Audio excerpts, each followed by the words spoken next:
Hi friends, আপনারা সবাই কেমন আছেন? আশা করি আপনারা সবাই ভালো আছেন। তো বন্ধুরা, এই যে আমি মন্দিরে পুজো দিতে যাব, বাজার থেকে শাড়ি কিনে নিয়ে এলাম। 3টা কিনেছি সুতির ছাপা শাড়ি, গণেশের জন্য একটা হলুদ কালারের ধুতি কিনেছি। তো বন্ধুরা দেখুন, এই যে শাড়িগুলো আমি নিয়েছি। তারপর সঙ্গে নিয়েছি ফল, নিয়েছি ফুল, নিয়েছি বেলপাতা, নিয়েছি তারপর মায়ের জন্য আয়ুষাস্ত্র নিয়েছি। এরপর আমরা বেরিয়ে পড়লাম, মন্দিরে যাব।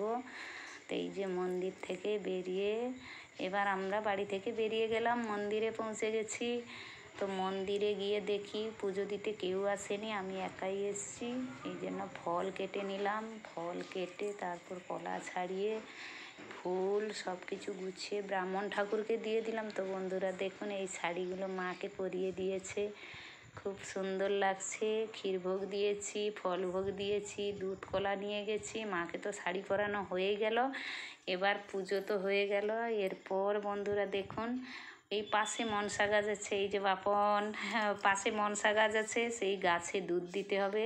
তাই এরপর আমরা বেরিয়ে পড়ব সেই মনসা গাছে দুধ দেওয়ার জন্য। তো দেখুন বন্ধুরা, আমি যাচ্ছি এই মনসা গাছের উপরেই আমি দুধ দিয়ে দিচ্ছি। তাই বন্ধুরা দেখুন, এরপর পুজো দিয়ে আমরা চলে গেলাম। এরপর এই যে মাকে শাড়ি পরিয়ে দিয়েছি, পুজো দেওয়া হয়ে গেছে। তো বন্ধুরা এরপর আমরা এবার বাড়ি যাব। দেখুন বন্ধুরা, টাটা।